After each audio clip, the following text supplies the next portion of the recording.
Hello there, this is Welsh ASMR 82. Hey, how you doing?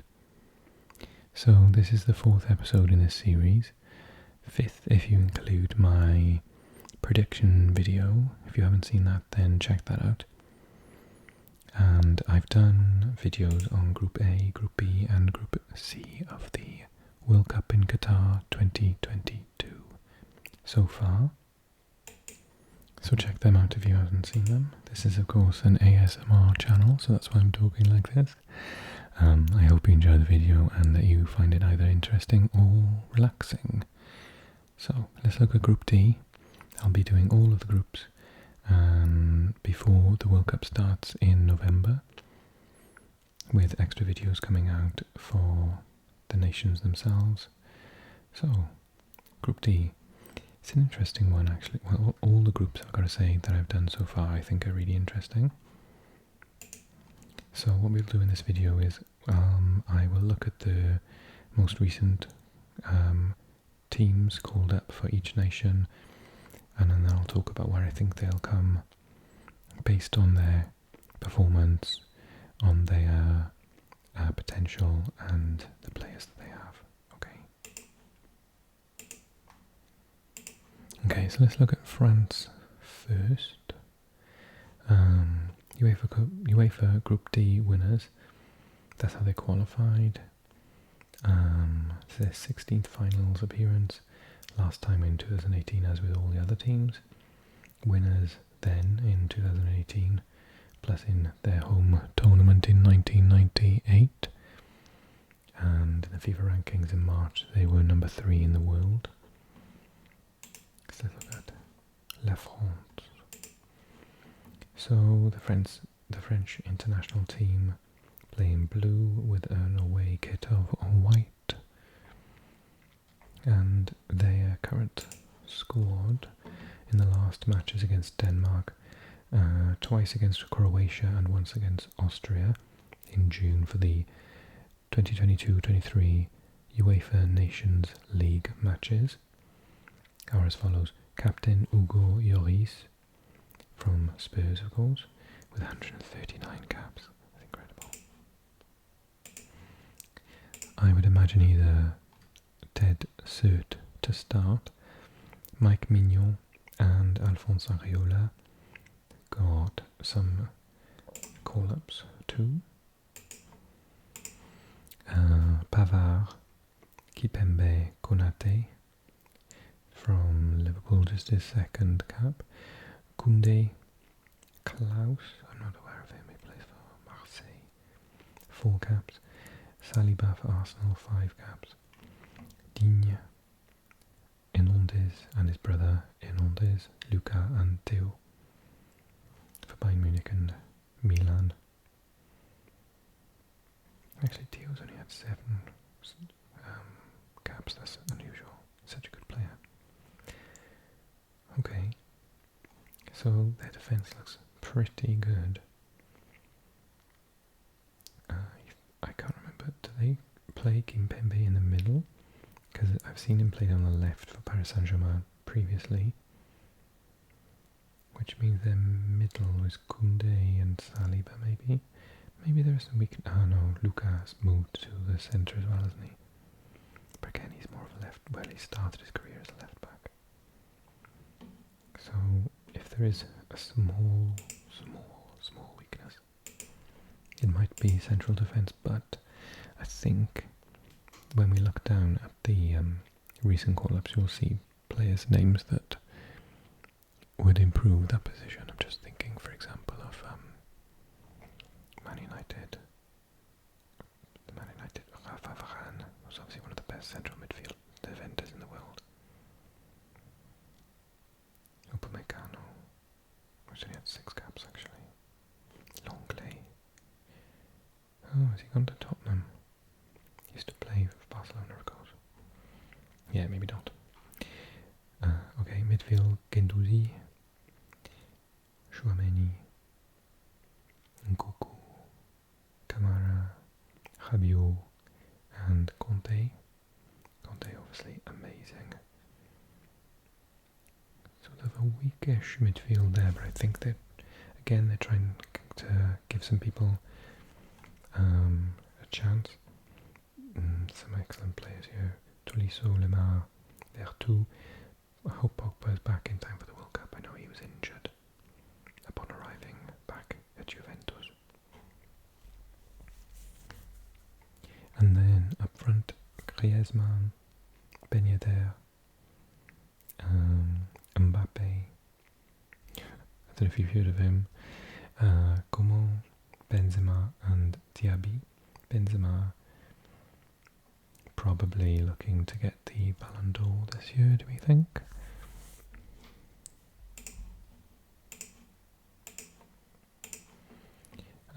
Yeah, I think they're strongest in that position. With Giroud and Martial to come into the team as well.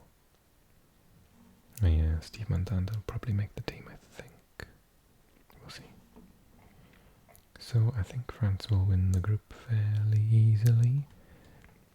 But knowing France, they could quite easily come bottom. They're a funny old team. Okay, so that's France. Let's do the same with Australia, and then Denmark, and then Tunisia. So Australia qualified, one of the last to qualify, rankings 39th in the world. Highest ever was 14th. And recent squads. So these were the ones called up for the match. The playoff round match against the UAE.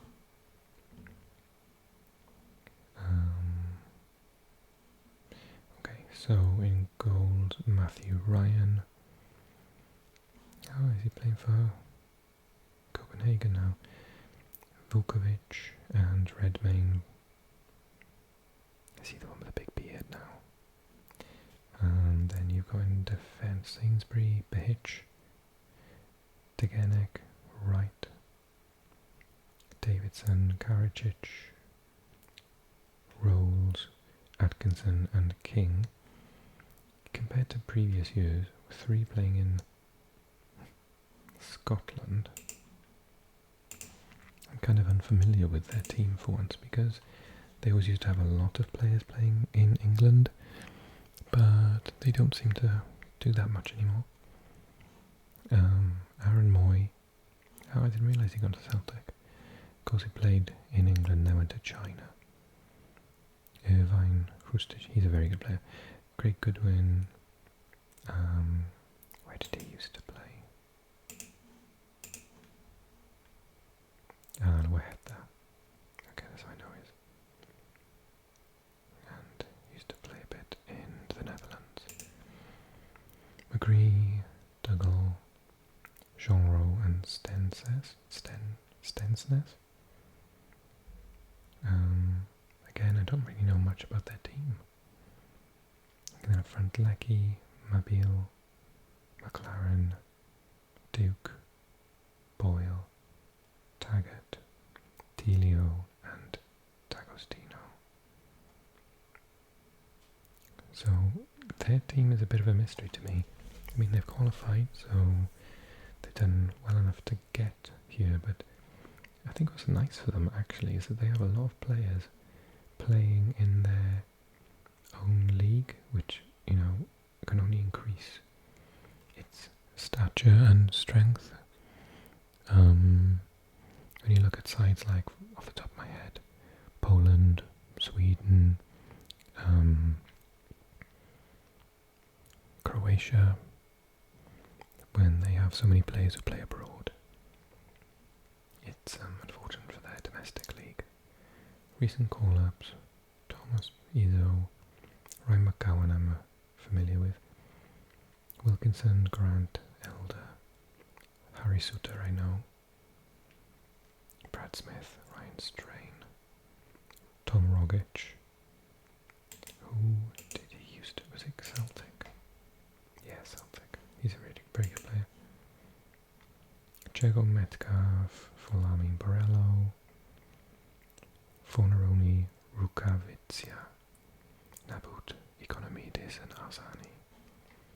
Again, lots of domestic-based players, and they seem to have quite a lot of players in Scotland, don't they?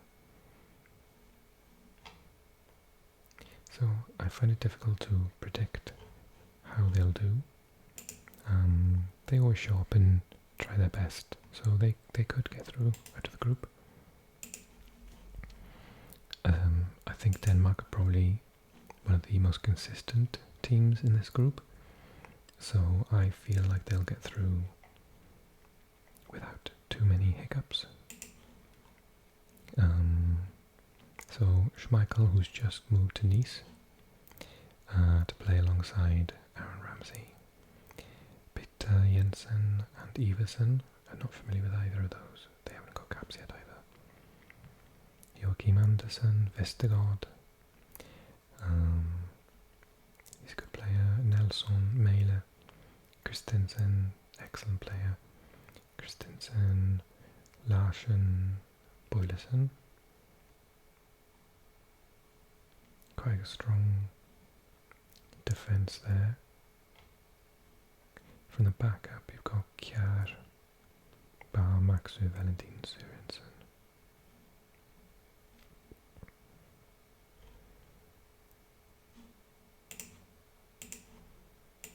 And then midfield, Jensen, from loads of Brentford players surely in this team. Oh, not so many actually, just two.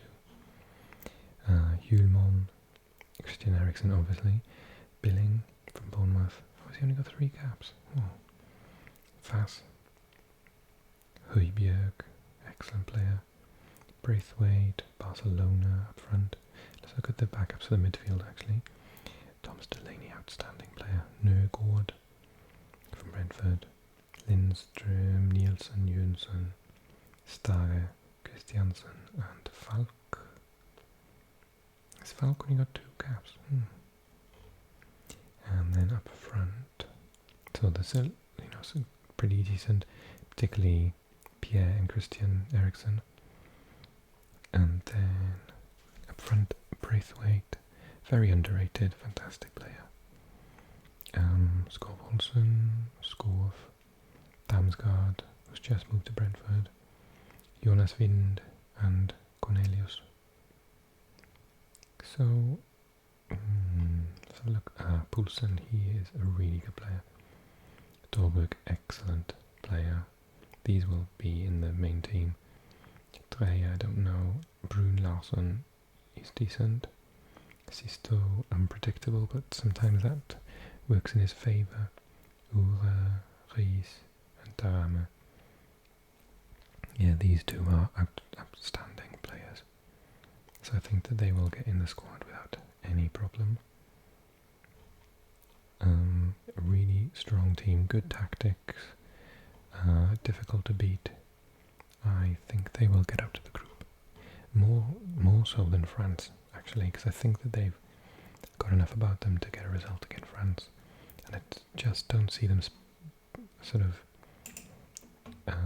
doing badly against Australia and Tunisia, or I think France might, because they play a little bit arrogantly sometimes, the French, because they know they're so good. I think they need to get the result, and then, I don't think they, what am I trying to say? I think they're a bit arrogant sometimes. I've seen them lose games or draw games when they easily should have won it, and they just sort of didn't concentrate. Okay, so I think I predicted for Tunisia to come last, but everything I watch about them tells me that this is like their best squad ever. So let's have a look, see if I can change my mind. Okay, so in goal, they're all domestic based players, so I don't know them. Saeed, Dahman and Debshi. In defence, Ifa, Talbi, Abdi, Lamin, Khandri, Malul, Drager, Kaib and Gharam. I don't know any of them. Do I know Ali Abdi? Maybe.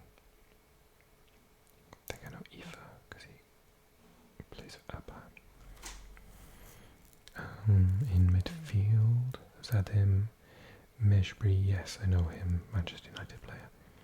Sasi Leidouni, Homlan, Larbi and Slimani. Again, I'm not familiar with any of those players. And up front, Mzakni,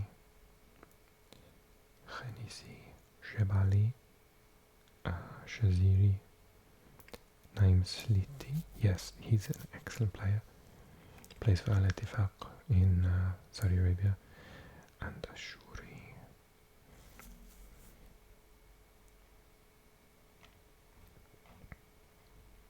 So I think I don't know again enough about them. I've always been disappointed with the previous Tunisian teams. They always seem to qualify quite easily, but then they get to the tournament and they don't even get a result, or they don't score many goals. So I'm hoping that this is the year that they do really prove themselves. Current ranking is 30th. Highest they've ever been was 4 years ago, up to 14th. It's their 6th appearance in the World Cup, and they've only ever made it into the group stage, never made it out to the group stage at all. So yeah, good luck to them. I really hope that they can get out to the group. I think the African teams have got difficult groups, and I'm worried that none of them, or maybe only Senegal, will make it out to the group, so I'd like to be proved wrong. Will it be France and Denmark to get out to the group, and not either Australia and Tunisia? Only time will tell, but I think that's what's going to happen. I would like to see Denmark and one of the other teams to make it out to the group, just because I've got a lot of respect for Denmark and how hard they work. And like I say, when I watch the French team, I don't enjoy them that much. So I'd like to see a bit of a surprise and a shock, and see if Australia or Tunisia could put France out. Not hating on France, just it would be less predictable than them to win the group. Mbappe scores loads of goals, and I think in my prediction video I went for the safe option and I chose France and Denmark to get out of the group. Anyway, what do you think? Do you think I'm bonkers? Let me know in a comment, and drop a like as well while you're there. And I'll see you really soon with Group E. Take care everyone. See you soon.